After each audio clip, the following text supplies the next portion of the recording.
How's it going? Ronan here. Today we're going to be doing a video of the base, what to focus on leveling wise, how to set it up properly to get in the best position possible. This is a shout out from Paige, leader of Ravens of the North.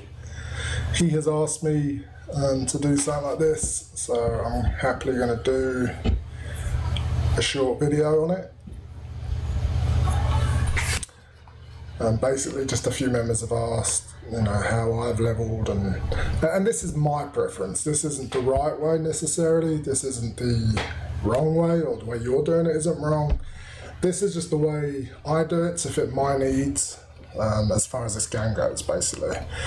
So to start off, as far as I have all the buildings done. So what to finish first, basically. So I finished the mines, the farm mines, and the iron mines. That's your income. So you want to get them done, max them straight off the bat. And then after that, you want to focus on your storages. I'm actually one away from finishing 8 days from finally finishing all my storages for iron.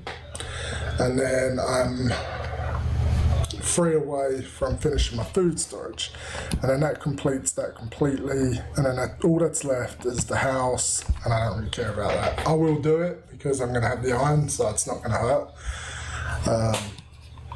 So yeah, but the main focus definitely needs to be your irons, your income, and your storages, because obviously the more income you get, obviously the more you can do with it, and the more you can store, the more you can hold, the more you can maintain going forward. As far as your setups, obviously I have the Hero Academy, which I really like. It got a lot of criticism. I heavily like it. Let's just look into it for a bit quickly. I went as far as level 6. I don't need to go any further. I can use everything I need here, which is rare troops. You can only do 2 from the Hero Academy, so I've, the 2 I do constantly would be rare troops, and then I leave 1 open to do power leveling on heroes, or, so I can train uncommon heroes, which is 2 stars, which is great. So for instance, what I would do is before bed, I will go into here, unload a lot of recruits, and then just do, I don't know, it's, you get 1 a minute, so 60 an hour, times 8, and you've got a lot of feeders, basically. And then the next day you can pretty much power level your hero to 80, or if it's a 4-star to 70, whatever you're doing. So I really like the Hero Academy. And then obviously you got your troops. Everyone should be focusing on troops. Troops are one of the most important things in the game. If you don't know, mana is definitely more important than critical, purely because speed is what wins games, or raids, should I say. So definitely mana over crit. And then, as I say, I did these 2 just because I did, just to see what they were like. You can train 1-stars if you want to sort of power level a cheaper sort of way of power leveling the 3-star, or just getting the first few levels on a 4-star, even the first level on a 5-star. I don't think it's necessary though, personally. Just go straight to the uncommon. Doing it the uncommon route, you're saving ham, and it just goes a lot quicker. And then here you've got the 1-star troops. Again, don't really see the point. Yes, it's only 9 hours, whereas the 3-star is, is 2.5 days. Now you could, I guess, do the uncommon, which is the 2s, which is great. But the reason I do level 3 is not only for the boost on when I get my troop, I put it straight into one of my troops and build them up. It's also to store iron. It's a great way of storing iron. I've got 50 saved up now. If I pull one out, you just saw my iron bar goes up, my recruits go up. And I can just put all them recruits into here and use the iron and go from there. So it's just another great storage, but at the moment I'm not going to do that, so we'll keep it there. And that's basically Hero Academy. You know, a lot of people say, well, are you going any further? You could. Training heroes, you have the chance of getting a 4-star, which is amazing. But to me, I can pretty much level a 5-star with just using 2 stars, so why do I need to go that far? Epic heroes, don't really need any. Retrain epic troops, I've got all my troops, and then retrain your legendaries. It's just far too expensive. This is a complete waste. You're better off just holding on if you've got them. But, you know, there's no point me putting a Tellurian here to get a Fawn back. There's a 5% chance of getting someone decent. For me, who already has a pretty big roster, this is just a waste. If anything, I'm just probably gonna feed a lot of my 5-star dupes just to make room. But for someone obviously that is looking for special heroes still, it's not a big spender. This definitely is one way of going. But there's only a 5% chance, and it takes a week. So, you know, you could wait a whole year until you pull something good. Or you could just have a lucky 6 months and pull 2 or 3. So, really, each to their own on that one. But I stop at 6. I use it for iron storage and I use it for power levering. So, that's what I do. That's what I recommend. Alchemy Lab. Love the Alchemy Lab too. Purely for Alka Shards, which is great. Alka Shards, every 1,000 Alka Shards guarantees you at least 10 emblems of a choice of 2 or a possibility of a 4-star, which to me is really good. By the end of the week, I normally have 3,000 to 4,000 Alka Shards, which gives me 3 to 4 chances of a 4-star. Or emblems, which is really important at the moment in the current meta. And what I do, I switch between uncommon battle items. The reason I use this one is I switch between that and rare crafting materials. These are the 2 I use. So one week I'll use this one, and then another week I'll use this one. And this is not only just to stack Alka Shards, it's also because I am gaining materials. So from the uncommon battle items, I'm gaining the medium mana potions, which I use a lot for Titans, and they're sort of ham. They eat up quite a lot of ham. So this is a good way of, you know, of basically getting them. And then I take a week off and I use this, and this basically is a good way to just get event items, you know, lumber, roots, stuff like that. And then I use the last 2, which is 9 and 10. Basically, the reason I use 9 is because it gives you a chance of a 4-star.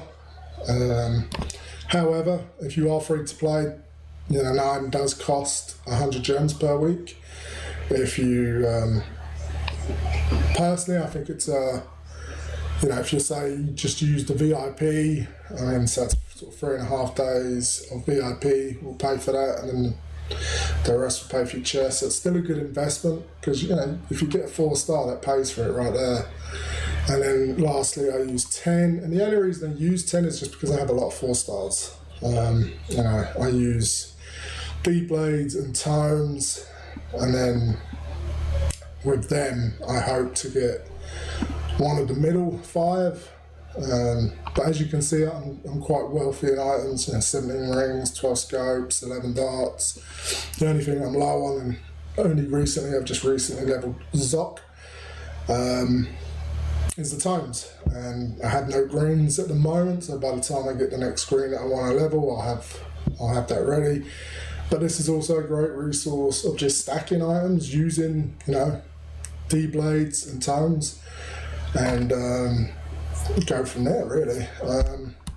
I will stop once this is at 10 and this is at 10, and then I will come down and probably research one of these just to see what it gives Alka Shard wise, or just run this and this simultaneously until I get, say, another tome or a D-blade for a Titan or a chest, and go from there. So yeah, Alchemy Lab is really good, definitely for emblems, for a chance of 4-stars. Like I said, and again, just going back Now remember, this is also going to cost you 200 gems for level 10, so bear that in mind too. But yeah, love it, great resource. And then I've got the Hunter's Lodge. I just keep that because we do a rotation of 2 poons every 3 days. So basically I just keep that and craft my poons. I don't use anything else. I haven't researched anything else. I don't feel I need to.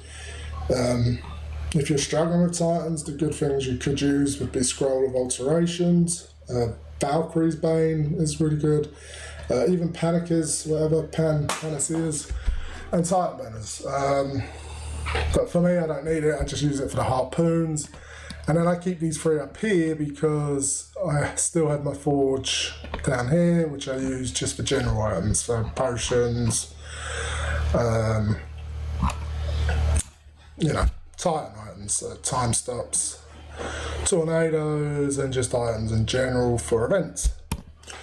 A lot of people say, well, why did you sacrifice your training camp? Well, ever since the Hero Academy come out, I don't need a training camp. I would normally, without the Hero Academy, I would have had 2 TC2s running consecutively. And then come Atlantis, I would pack in the backpacks and get them to 30 days, and then the next month Atlantis would come, get, you know, another amount of backpacks and get them back up to 30 days and just continuously have them running. But now that I've got Hero Academy, I don't need to. So all I do now is I have this one, which is my hand storage, and this is the advanced. If you have all your season 1s, if you're not really interested in season 1, this is definitely a cheaper way of saving recruits and increasing your ham. So I would definitely go over to advanced instead of TC20 for ham storage. And recruit storage is definitely more, you know, the only reason you would use TC20 is if you were looking for 5 stars, but I don't need any season 1. And the fact now that if I do a costume pool, it comes with the original, to me TC20 is pointless. Especially now, the only reason I would use TC20 would be to store ham, and I use the advanced for that. So in my next camp, obviously this is my recruit storage, so this would be TC11, which is the slow. As you can see, I have 23,000 recruits already stored. I have 376 to use if need be. And this is purely where I'm just storing recruits, and this just never goes down. And then when I want to pump the Hero Academy, I will take the recruits out of here and go from there, basically. And that's pretty self-explanatory. And then my last one is my TC2. Just make sure, yeah, my uncommon, my TC2. And this is where I will just continuously run 1 TC2 now, where I used to run 2, now I just run 1. And that's just really for the 4 stars, the low level 5 stars, and 3 stars if need be. You know, it's just a great way to just keep momentum going as far as leveling up your heroes. So yeah, so that's pretty much my camps. As far as my watchtower, I max it. A lot of people keep it low. I don't see the point. The higher your tower is, the more ham you get through your chests. And then obviously my barracks, my troop barracks is at 10. I think that pretty much covers the base. Any questions, please ask, shoot a message. You have my line. I'll be happy to answer anything I haven't covered. I think I have covered most of it though. And yeah, I really hope that helps as far as where to go, as far as your base, your buildings, what's more resourceful as far as holding on to your resources. And just to show you that it works, I mean, just proof in the pudding really. As you can see, I have a lot of 4-star items, but more important, if we go to stay my items here, 28,000, 18,000. But if we go to crafting, the hard stuff, dragon bones, 1,300 there, nearly 2,000 meteor fragments, 765 nuggets, And then like these three, which a lot of people always dry on, Grimnor Dust, 1800, Lumber 3500, and Midnight Roots nearly 3000. So, even, large bones for the small mana pots, 1300. And this is stuff I use daily. This is continuously being used, but at the same time, I'm storing 3-4 times, more. So yeah, as I say, hopefully that helps. I'm just going to end it there. Just before I go, for anyone watching, please like if you enjoyed the video, if it was helpful. Please subscribe if you want to see more content. We'll be doing more content in the future. And if you are interested in joining the Northern family, as you can see throughout the video, the banners were rotating. We have 10 in the family, from casual to two top 10 alliances in King of the North and my own alliance, Walls of the North. We both have waiting lists. If you're interested in coming in through the waiting lists, we can make that happen. Or we prefer that if you go into, say, Warriors or Dragons like that, we prefer for you to show yourself off first before, and we like to recruit within.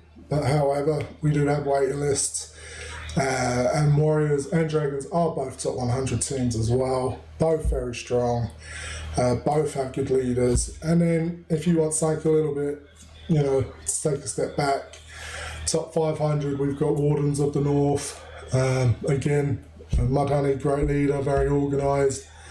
And we've got Paige, leader of Ravens. And we've got the newest alliance that's just joined the family, Wildlands of the North. And Brindetta is proven to be an exceptional individual, leader, hardworking, and she's looking to grow her family. So, please give us a shout out if you know anyone interested.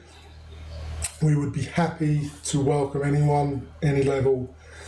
So yeah, thank you very much. And on that note, I'll catch you in the next one. Thanks.